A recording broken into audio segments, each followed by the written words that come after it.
And then after like 2 years of just filming on my phone, I had 100,000+ subscribers. There are 5 secrets to success that MrBeast taught me that helped me build a 6-figure video production business.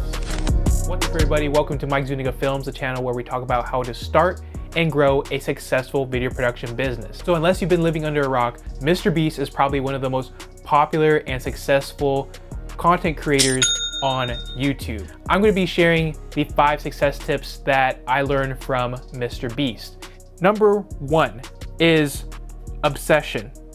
MrBeast talked about his undying obsession with YouTube, meaning night and day he would just be thinking about how to make better video, looking at the analytics, looking at the thumbnails, looking at the retention rate, how long viewers are watching his videos all the way through. Those are the different things that he kept studying. And he talks about feeling weird that he was the only person at the time talking about YouTube, just obsessing over YouTube. All his other friends were telling him that he was crazy and that YouTube is just a fad and things will never work out. But over time, he realized there's other creators out there that were on a similar journey as him. They were building up their channels and they were able to talk about, the struggles and the good things when it came to YouTube and how to better improve their videos. All I wanted to talk about, all I did talk about was YouTube, and people would all tell me all the time, they'd be like, you're too obsessed. They'd be like, there's things other than YouTube, and like,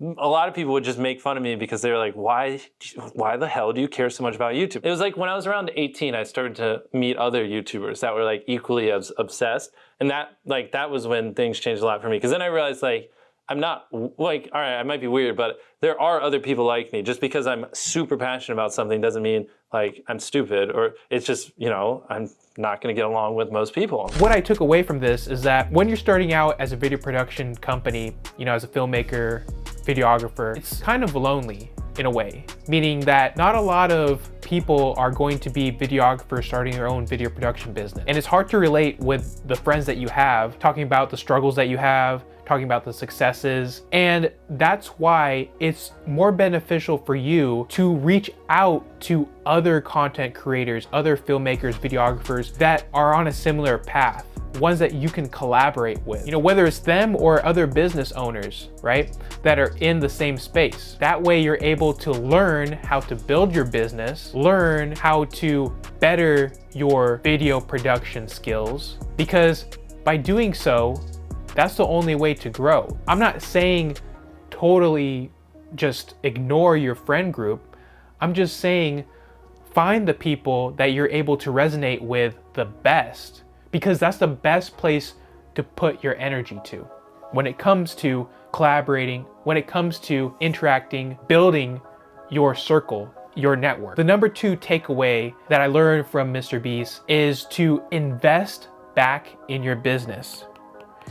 And what he did is he invested not just 50% of what he made on YouTube, not 80%, not 90%, but 100% of what he made on YouTube back into a video. You started in your bedroom. Yep. At what point did you start investing into the videos at a different scale? Great question. Literally, put on me the entire time. When I used to make like $1 a day, I saved up for months and I bought a microphone, way worse than this microphone. And then I saved up for like half a year and I bought a computer. I the whole time I was like recording on my iPhone. So I was recording and editing on my iPhone when I first started, and then I got a microphone you could plug in, then I got a computer to edit on. And then after like 2 years of just filming on my phone, I had 100,000+ subscribers. And a lot of people thought he was crazy. His mom, his family, friends thought he was crazy. Why didn't he just save a little bit? But no, he had conviction. He said that he studied what works on YouTube and what didn't work on YouTube. And after gaining enough experience, he put all that money back into his business. And that meant putting it back into creating a better video. So like with you, when you're starting your own video production company, you're going to start making money with each video project. The best thing for you to do is to invest that money back into purchasing gear that you need. For example, computers, cameras, lighting, audio equipment. That is what's necessary for you. Don't go off and start spending on unnecessary things like designer clothing, investing in things you don't know about. The best place to invest is in your business. Your business is an asset, just like as if you were to invest in companies like Google, Amazon, Tesla. Why not invest in a business that you run and you have more control of and has a greater return on investment in the long run? Because, well, in fact, it's all up to you and your effort. So you are the captain of the ship. So the effort that you put in is what you're gonna get back. Now, number 3, MrBeast talks about how to hire. How did you go from even just making that decision to hire one person? It was brutally hard for me, man. The first one was just an editor, and even then it's like, because I'm so particular on how I wanted it. You know, every YouTuber says it. It's like, no one will ever be able to replicate my style. I gotta edit it. But newsflash, someone can. It's actually not as difficult as you think. But back then, you know, I'm a teenager. I didn't understand that. At the start, it was just a lot of like micromanaging like that. But even then, it still freed up so much time. Because I just kind of got to the point where I was like, I can't stand editing. I'd edited probably like 1,000+ videos in my life at that point between that channel and other things I'd done. I was just like, I just don't want to do this. I just want to make videos.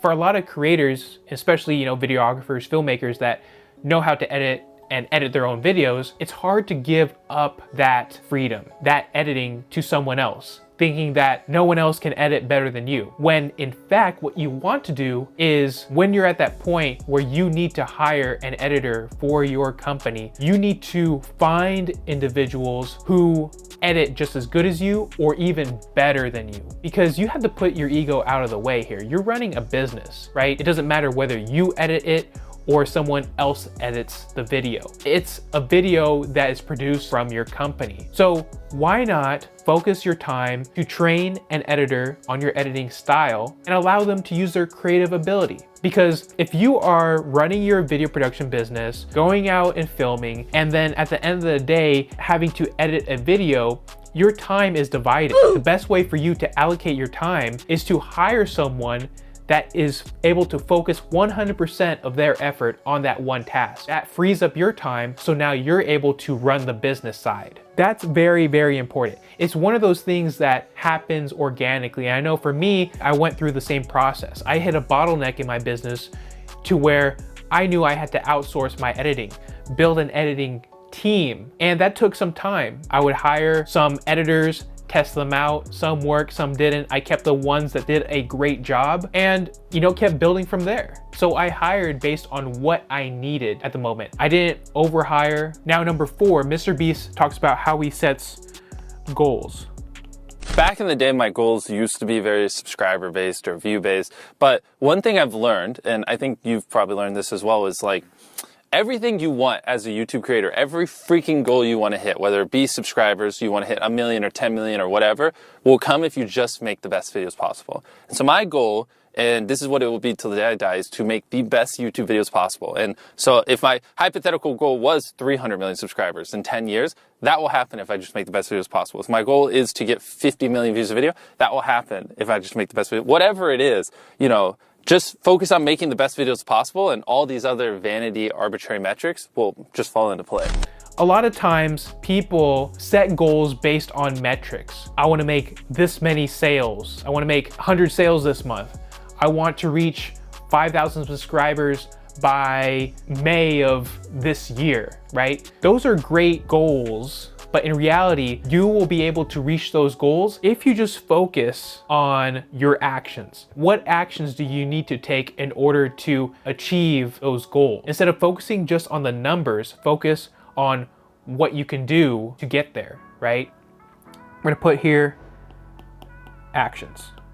So focus on that one thing. You know, he keeps that as his North Star. It's easy for you as a videographer, filmmaker, starting your own video production business to complicate things, when in reality, the most simple ideas propel you forward the fastest. So keep things simple. For him, it's how can I make this next video the best video possible?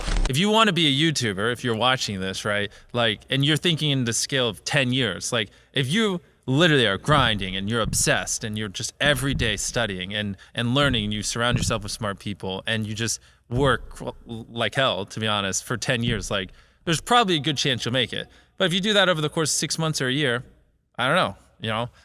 But that's why I like to think over the span of a decade. A lot of people are very short-term sighted, but you know, as long as you're innovating, adapting, reinvesting, I think if you do it intelligently, like you have a good odds of, I don't know, like killing it, you know? Long-term vision.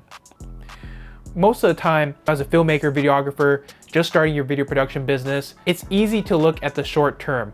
What can you accomplish right now that you want, right? But it doesn't always happen. What happens when you hit a roadblock? What happens when you hit failure? Even a year from now, are you still gonna keep moving forward? What if your business isn't generating the income that you want? Are you just going to stop? Or are you going to keep in mind that this journey is a long-term journey? For MrBeast, he said it as a 10-year journey. That's why when he was talking to someone that's just starting a YouTube channel, it's a long-term ordeal. You can't just be looking at things from a year from now, even 3 years from now. It has to be long-term. And that goes the same for you when starting your own video production business. Within the first 5 years, I believe it's 50% of businesses fail. And a lot of businesses rarely make it to the 10-year mark. But the ones that do hit the 10-year mark and farther than that are the ones that consistently focus on improvement. What actions are they able to take in order to improve their business? Do they have the ability to adapt, to pivot to different changes in the market, to different changes on what their customers want, to the different skill sets that you have to learn in order to improve your business? Those are different things that you have to keep in mind. It's staying consistent on improvement and being open to change over the course of those 10 years and further down the line. And that's something that I've seen MrBeast do. He has stepped up his game for every single video, and he's been able to build a business and a brand around everything. Now you can see that he has his main channel, MrBeast. He has MrBeast Philanthropy. He has MrBeast React. He has all these different channels, been able to build a brand around this. It's not your traditional video production company, but it is still a video production company. He has warehouses. He has a team, but all of this wasn't easy. But it all started with an obsession to make the best videos possible. That's it. Most of the time people forget that he started from zero and built his way there. And it all stemmed from an obsession to create the best videos possible. He focused on that one thing and that one thing only to get to where he's at now. So I found this to be very helpful. I've taken this and applied it to my business to build it into a 6-figure video production business, and I'm gonna keep working to grow it in the future. So if you've enjoyed this video, comment down below which one of these points resonated with you the most. With that being said, if you found this video helpful, please like, comment, and subscribe, and I'll see you on the next video.